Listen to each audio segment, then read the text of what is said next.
Hello students, good afternoon. You are welcome in the first lecture of MST CET for a chapter of chemical thermodynamics. This is our first lecture from the point of MST CET exam for a chapter of chemical thermodynamics. So let us start with the chemical thermodynamics over here. We know that there are many transitions, many transformations take place manually as well as naturally. There are many naturally occurring processes as well as there are man-made processes. Here many transformations can occur. For example, whenever solid is converted to liquid, that take place with the absorption of heat. Whenever liquid is converted to gas, that also take place with the absorption of heat. On the other hand, if gas is converted to liquid, condensation process, there is release of heat take place. Or whenever liquid is converted to solid, that is a freezing process, freezing, that also take place accompanied with evolution of heat, evolution of energy. Or in the domestic examples we are studying, in day-to-day life we are observing that in a dry cell or Leclanche cell, which we are using for the battery, dry cell, used in the torches, there is conversion of chemical energy into electric energy. If we see the combustion of carbon undergo burning in presence of oxygen, converted to carbon dioxide, and release of heat take place, evolution of energy take place. So there are many processes taking place in nature as well as many processes are man-made processes where change in energy is observed. And thermodynamics is a branch of chemistry which deals with study of quantitative relationship between different forms of energy and heat energy, because one form of energy is converted into another form of energy. There are various forms of energy converted into each other. For example, if we have the example of water in a dam, water present in a stored condition in a dam has the form of energy known as potential energy. Whenever that water falls from higher level to the lower level, potential energy of water is converted into kinetic energy. And if that kinetic energy of water is used to drive the wheel of turbine, if the wheel of turbine can be rotated, drive using the kinetic energy of water, here electric energy can be generated. So it is considered that there are many forms of energy. These are the various forms of energy. They are interconvertible into each other. One form of energy can be converted into another form of the energy. At the same time, each and every form of energy is also convertible into heat energy. Therefore, there is some constant relationship in between different forms of energy and heat energy observed. That quantitative relationship in between heat energy and different forms of energy is studied with the help of branch of chemistry known as thermodynamics. So in the thermodynamics, there are many transformations taking place. They may be physical transformations, they may be chemical transformations, and during those physical or chemical transformations, change in energy is observed, and that change in energy is studied with the help of branch of chemistry known as thermodynamics. And there are some basic terms studied in the thermodynamics. Basic terms. The first basic term is known as a system. What is system? Thermodynamic system. It is a part of universe under consideration of thermodynamic study. The part of universe under consideration of thermodynamic study is known as a system. System may be very small, like unicellular organisms, or the system may be very big, like a solar cell model.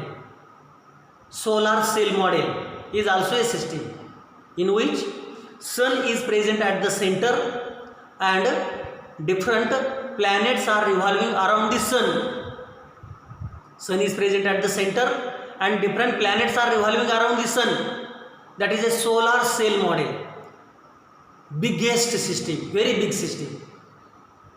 Or the system may be very small, like microscopic unicellular organisms. Microscopic organisms, unicellular organisms. Those are the biological systems.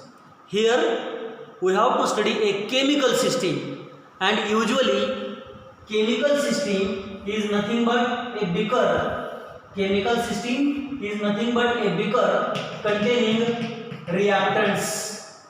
So here beaker containing reactants is nothing but the system. Thermodynamic chemical system we have to study in the chapter of chemical thermodynamics. So it is a chemical system. It is a part of universe which is under consideration for a thermodynamic study, and usually in chemistry a beaker containing reactants forms a chemical system. Then the second term is nothing but a surrounding. So what is surrounding of the system?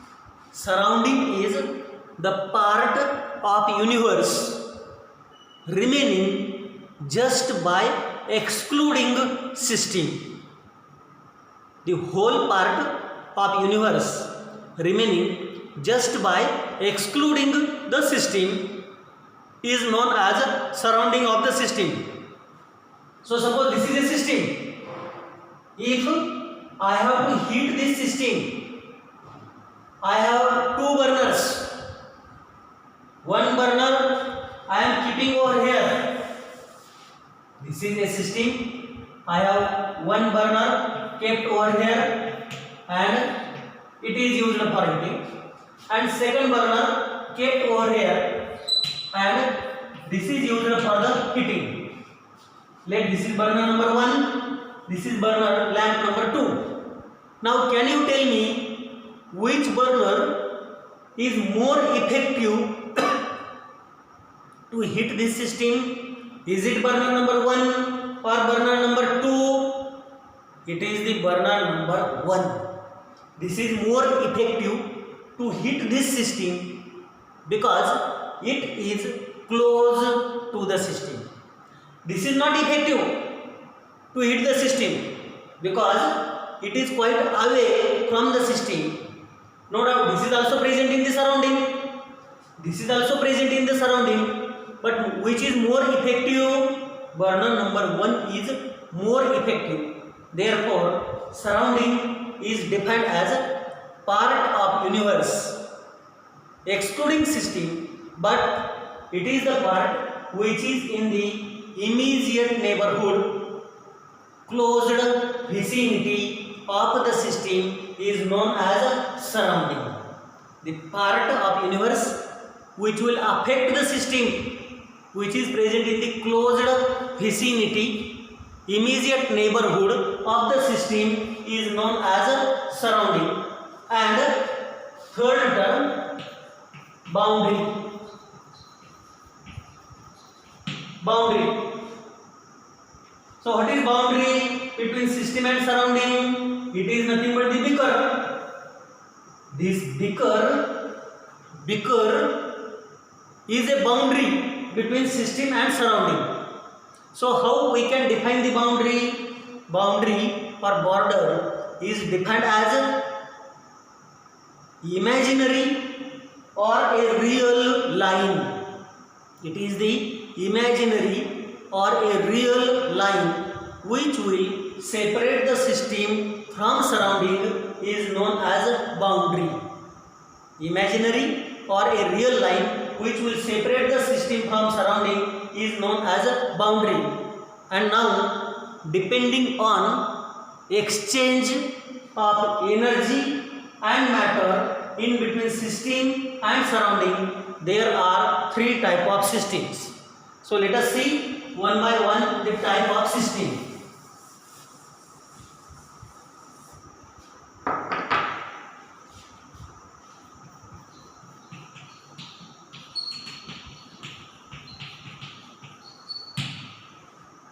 Let us consider, I have this one beaker containing water. It is kept for heating. I have a second beaker. This is also containing water. This is containing water. This is also containing water. It is also kept for heating, but this is closed at the top. I have one more beaker, third one. This is one more beaker. This is also containing water. This is also kept for heating, but it is closed at the top, as well as it is covered by some thermal insulation. Thermal insulator is used, and this is kept for heating. Here is the covering of thermal insulation.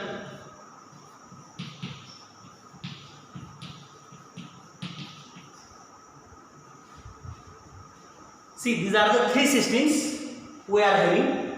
In the first beaker, I have taken water and kept for heating. The beaker is open at the top. In the second beaker also, I have water and kept for heating, but this beaker is closed at the top. And in the third beaker also, I have water kept for heating, but in between system and surrounding there is thermal insulation. Thermal insulation. This system is thermally insulated. Now see what happened in three different systems. In the first case, whenever the water is heated, water absorbs energy, and molecules at the top layer have tendency to convert into vapor state. They are leaving the system. They will escape out of the system. So what happened? Energy is absorbed and matter is given out. There is free exchange of both energy as well as matter take place between system and surrounding. In the second case, water is heated, molecules at the top layer have tendency to convert into vapor state. They get converted into vapor state, but the beaker is closed at the top. Therefore, is it possible for these water molecules to escape out of the system? No, it is not possible. It means that in this system energy is absorbed, there is exchange of energy take place, but matter remain constant. Matter cannot be exchanged. Matter cannot be exchanged. This is the difference in between these two systems. Over here energy is exchanged, matter is also exchanged. Here energy is exchanged but matter remain constant. Matter cannot be exchanged. See the third case. Here is also a beaker containing water, but this beaker is covered from all sides by thermal insulator. Thermally it is insulated and kept for heating. So is it exchange of heat from surrounding to system taking place? No. System is not absorbing heat. Therefore water molecules will not convert into the vapor state. There is no exchange of energy as well as matter taking place between the system and surrounding.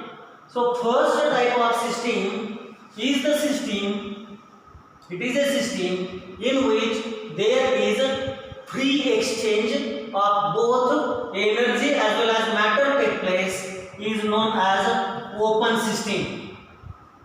Second type of system is the system in which energy is exchanged but matter cannot be exchanged, is known as closed system. And third type of system is the system in which neither exchange of energy nor exchange of matter take place, is known as an isolated type of system. These are the three type of systems. In open system there is exchange of both energy as well as matter take place with the surrounding. In a closed system only energy can be exchanged but matter cannot be exchanged, matter remain constant. And in isolated system there is neither exchange of energy nor exchange of matter take place with the surrounding. See the examples given in our book. If we consider the case of hot tea or hot coffee in a open cup and saucer, open cup which is not closed at the top. So at that time what happen? Hot coffee or tea become cold by losing the heat, as well as matter is also exposed, matter is also escaped out from the system in the form of vapors. Therefore hot coffee or tea in open cup and saucer is nothing but the open system. If the hot coffee or tea is taken in a closed cup at the top, cooling take place, energy may be given out but matter remain constant, no evaporation is possible, vapors are not given out, matter remain constant. So that is the closed system. And whenever hot coffee or tea is taken in a thermos flask, that forms an isolated system where there is neither exchange of energy nor exchange of matter take place. All living organisms, all living plants and animals form the open system. All living plants and animals are forming open system. That is the standard example of open system. Now properties of system. There are two properties of system.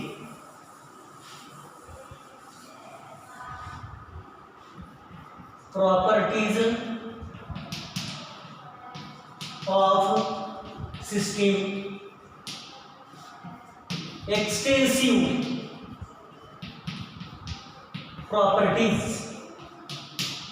See, these are the properties which are depending on amount of matter present in the system. The properties of system which are depending on amount of matter, quantity of substance present in the system are known as extensive properties. For example, mass. Now let us consider, I have two pieces of chalk. Two pieces. This is one piece of chalk. This is another piece of chalk. Can you tell me which one will have greater mass? That is this one. It has a greater mass. And this will have less mass. Less. Why? Because amount of substance over here is less and the amount of substance here is more. So mass depends on which factor? Mass depends on amount of matter present in the system. Therefore mass is known as extensive property. Similarly, if we take the case of Hallum, again similar one, piece of chalk, this is another piece of chalk. Which one is having greater Hallum?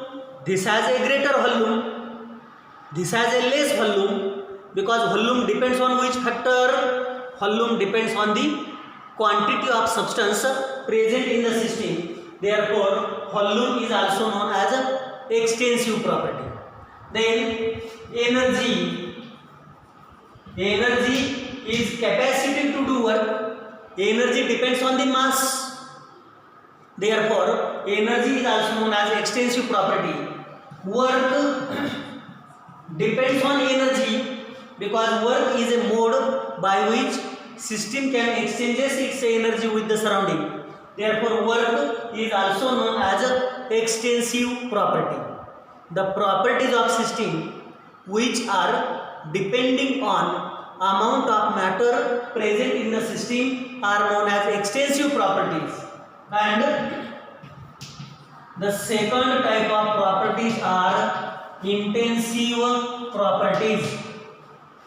These are opposite of extensive. Extensive are depending on amount of matter present in system, and intensive are independent, not depending on the amount of matter present in the system. They are independent. They are not depending on the amount of matter present in the system. For example, density. If we have 1 liter of water and 10 liter of water, 1 liter and 10 liter, quantity is different, but what about density? Constant. Density is not changing. Density is independent of amount of matter. For 1 liter water, for 10 liter water, for 1000 liter water, density is constant, 1 gram per ml. Therefore density is known as intensive property. Then concentration of solution. Last year you have studied molarity, concentration term. Molarity is always constant, independent of the amount of solution. 10 liter solution, maybe 1000 liter solution, that will have the same concentration. Then value of pH, pOH, this we have to study this year. pH, pOH, we have to study this year in the chapter of ionic equilibrium.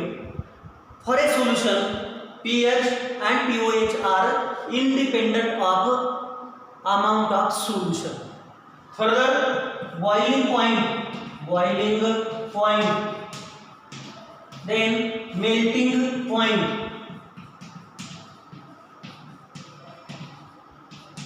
These are physical constants. Boiling point, melting point are nothing but the physical constants. They are constant. Boiling point of 10 milliliter water is 100 degrees Celsius, and the boiling point of 100 liter water, that is also 100 degrees Celsius. So boiling point is independent of the amount of matter present in the system. These are known as intensive properties. Here we have to keep in mind that mass is nothing but extensive property.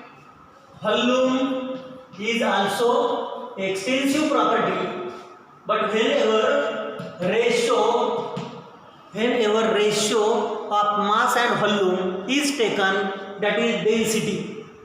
Therefore ratio of two extensive property is nothing but intensive property. Now let us see state of system and state function.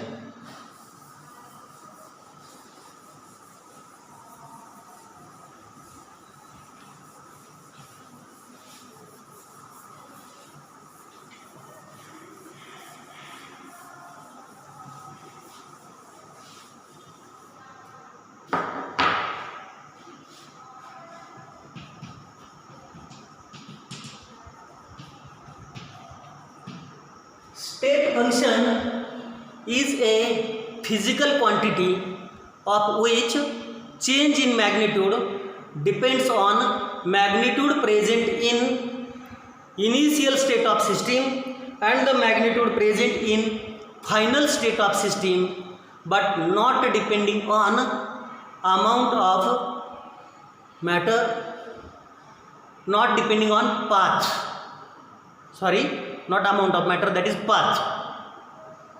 State function is a physical quantity of which change in magnitude depends on the magnitude present in initial state of system and final state of system, but not depending on path. For example, if we have initial state of system A, where the pressure is P1, volume V1, temperature T1, internal energy U1. Whenever if we plot pressure as a function of volume according to Poisson, pressure increases, volume decreases, or pressure decreases, volume increases. At state B, pressure will be P2, volume V2, temperature T2, internal energy U2. A is converted to B. Let us consider at that time volume V1 will be equal to 10 liter, V2 this is equal to 30 liter. V1 become V2. Whenever A is converted to B by this path number 1, if it is converted to B by a shortest route path 2nd or longest route path 3rd, every time volume V1 become equal to P2. Independent of path, whether it is converted by first route or 2nd route or 3rd route, every time volume V1 become V2, means 10 liter become 30 liter. So what is the change in volume? Change in volume delta V is equal to V2 minus V1. So that is 30 minus 10, or it is equal to 20 liter. Change in volume by all the three paths is always constant. So change in volume is not depending on path. That depends on which value? That depends on initial volume and final volume. Therefore it is known as a state function. In the similar manner, pressure, volume, temperature, internal energy are state functions because their magnitude, their change in value depends on the magnitude present in initial state of system and the magnitude present in final state of the system, but independent of path followed by the system. This is known as A state. This is B. A and B are different because these state functions are different. So thermodynamic state functions is set of state function decides the state of system. If the set of state function remains same, no change in state has taken place. If the set of state function is different, at that time the change in state of system also has taken place. Now let us consider certain multiple choice questions.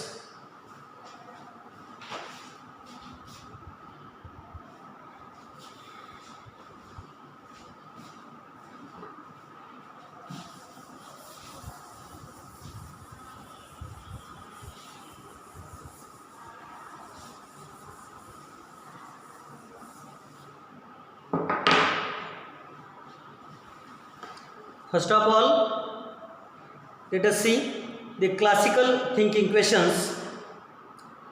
First question is, the questions are there already with you. I am taking the questions which I have given you in the morning. So the first question is, thermodynamics is concerned with. There are 4 options. First option is total energy of system. Energy changes. Second is energy changes in the system. Third, rate of chemical change. And last, mass changes in nuclear reaction. So at start of today's explanation, I have told you that thermodynamics deals with the study of energy changes in the transformations. Whenever different transformations take place. Multiple choice question number 1, classical type questions. There, for the first question, we have the answer A, that is total energy of a system. Because the option is B, energy changes. What is the first option? Total energy. What I have told you, thermodynamics deals with the study of energy changes during the transformations. The transformation may be a physical transformation or a chemical transformation. The physical or chemical transformation is accompanied with change in energy, and that is studied with the help of thermodynamics. So chemical thermodynamics is concerned with energy changes in a system. B is the correct option for question number 1. Second question, thermodynamics is based on study of dash dash type of the system. See, here we are considering big systems. Macromolecular systems are considered. For question number 2, thermodynamics deals with study of which type of the system. Is it studying microscopic system like atom? No, there is no study of atom. Is it studying the molecules? No, there is no study of molecule. Only initial state and final state can be studied. But the macromolecular study is done. The whole system containing a beaker is containing reactants, reaction mixture, that is studied. So microparticles, micromolecules are not studied. Therefore, what is the question? Thermodynamics is based on study of dash dash type of the system. The answer is macroscopic properties. Macroscopic properties, big properties are studied. Here also second option is right. Option B. Question number 4. Question number 3 is not in our syllabus. We are not studying the statistical thermodynamics. So let us take question number 4. According to thermodynamics, the universe is defined as system, surrounding, system minus surrounding, system plus surrounding. So what is universe? We have studied. We know system is the part of universe under consideration of thermodynamic study. Surrounding is the part of universe remaining just by excluding system, and system plus surrounding, it will form the total universe. Universe is divided in 2 parts. First part is system, that is the part under direct consideration of thermodynamic study. Surrounding is the part remaining just by excluding the system. Therefore, system plus surrounding, it forms the universe. So, last option for equation number 4, Last option is correct, D. Then question number 5. The remaining portion of universe except the system is called boundary, isolated system, closed system, surrounding. What is it? It is there in the definition only. The remaining portion of universe except system. Except system, excluding system. What is the part of universe? What is that term? It is a surrounding, because surrounding is defined as part of universe remaining just by excluding system. So for question number 5, option D is correct. It is surrounding. Now question number 6. Question number 6. The real or imaginary surface which separate the system from its surrounding is called. What is that term? Basic term I have told you. Real or imaginary line which will separate the system from surrounding is known as boundary. Question number 6 has the correct option A. Boundary is defined as imaginary or a real line which will separate the system from surrounding. So for question number 6, A is the correct option. Now question number 7. A system which can exchange mass as well as energy with its surrounding is called as. 4 options given: isolated, open, closed and inert. 3 type of system we have studied. Here question number 7. 3 type of systems we have studied: open, closed and isolated. Open system is the system which can exchange both energy as well as matter with the surrounding. In closed system, there is exchange of only energy take place, but matter cannot be exchanged. And isolated system is the system in which there is neither exchange of energy nor exchange of matter take place with the surrounding. So here they have given a system which can exchange mass as well as energy. Both are exchanged. So what is the type of that system which can exchange energy as well as matter? Open system. So which is the correct option? B. Option B, that is open system. Then question number 8. The energy of an isolated system. Again that is a question on types of system. Isolated system is the system which can neither exchange energy nor exchange matter with the surrounding. Therefore, energy of an isolated system, is it remaining constant or is it changing? It remains constant, because it will neither exchange energy nor exchange matter with the surrounding. Therefore, energy of an isolated system remains constant. Question number 8. Energy of an isolated system remains constant. Option D. Now 9. Question number 9. Properties of system which are proportional to the quantity of matter contained in system are called. Properties of system which are depending on quantity of matter. 2 properties I have told you: extensive and intensive. Extensive properties are the properties which are depending on amount of matter present in the system, whereas intensive properties are not depending on amount of matter present in the system.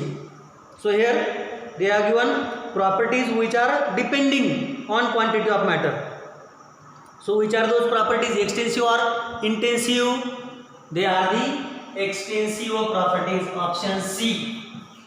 Extensive properties are the properties which are depending on amount of matter present in the system. Question number 10.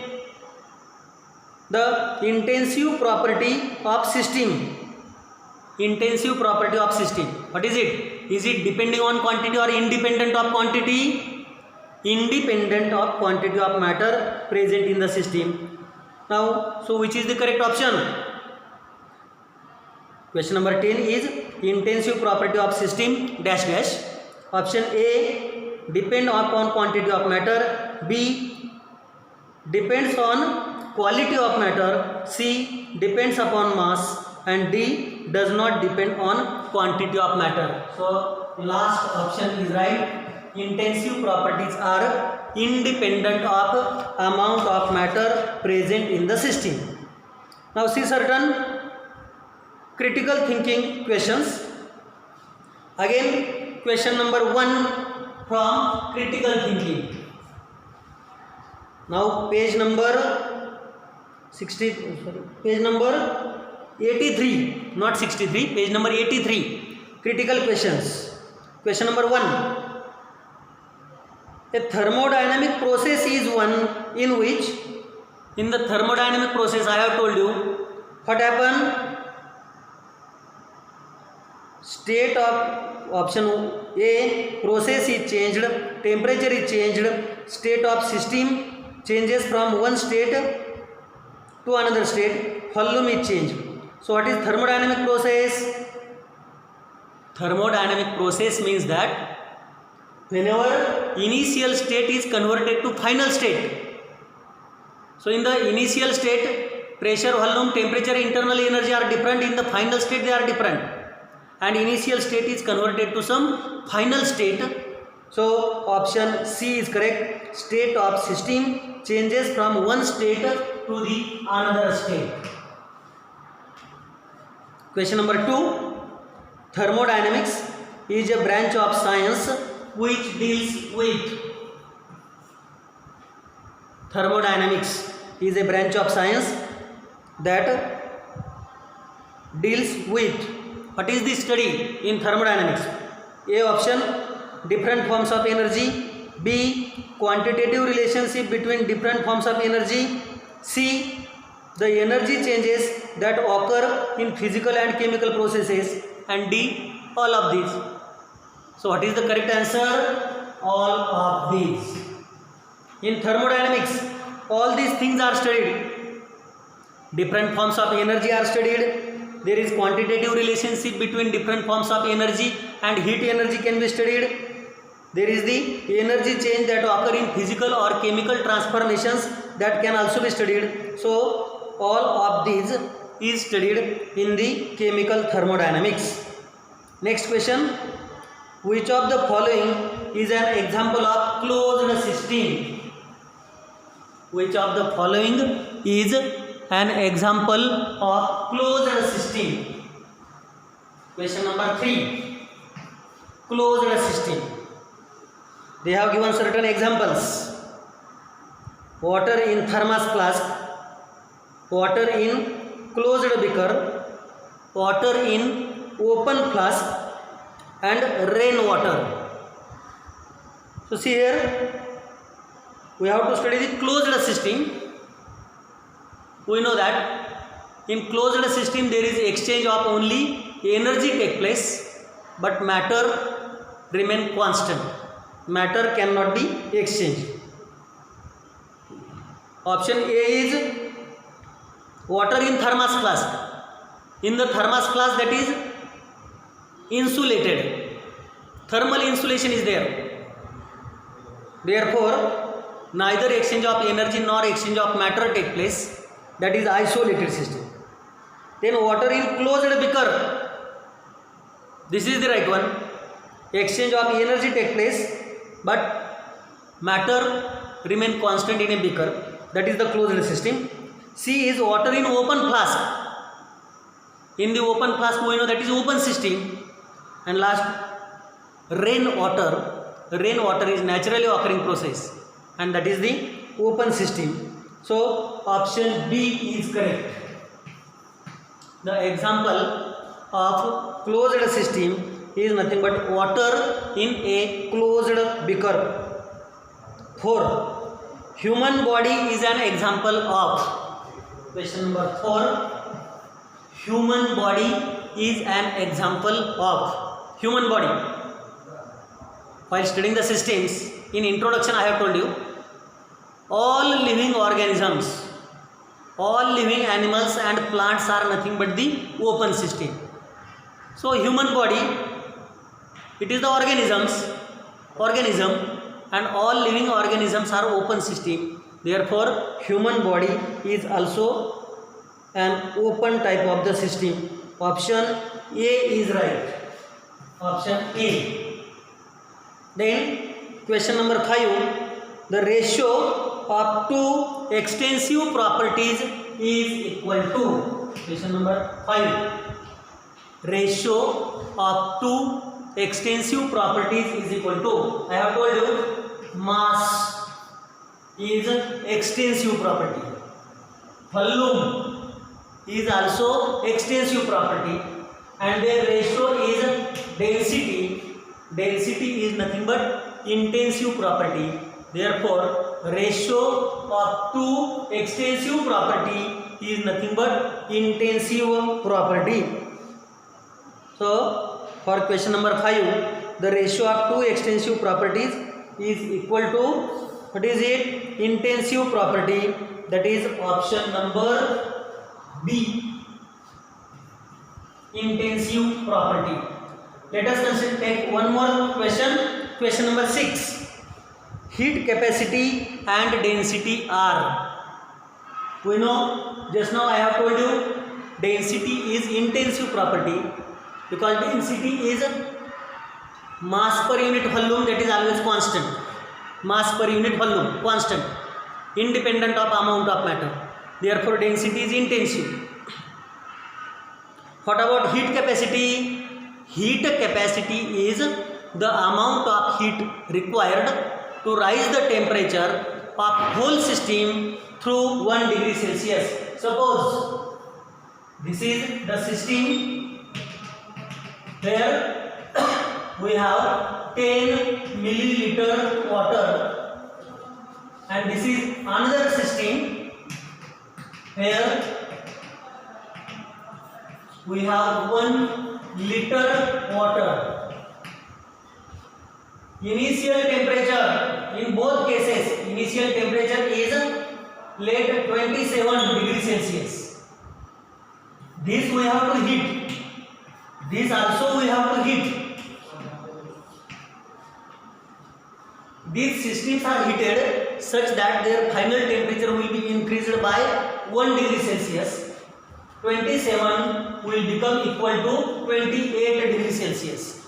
There is rise in temperature of 1 degree Celsius take place. That is known as heat capacity. Heat capacity is the amount of heat absorbed required for the system to rise the temperature of system through 1 degree Celsius. Now you tell me, we have 10 milliliter water and here we have 1 liter water.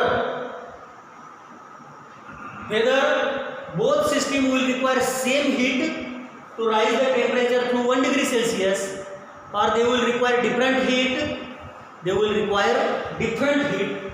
This system requires less heat, and this system will require more heat in order to increase the temperature through 1 degree Celsius. Therefore heat capacity is known as extensive property that depends on amount of matter present in the system. So with that we will stop over here.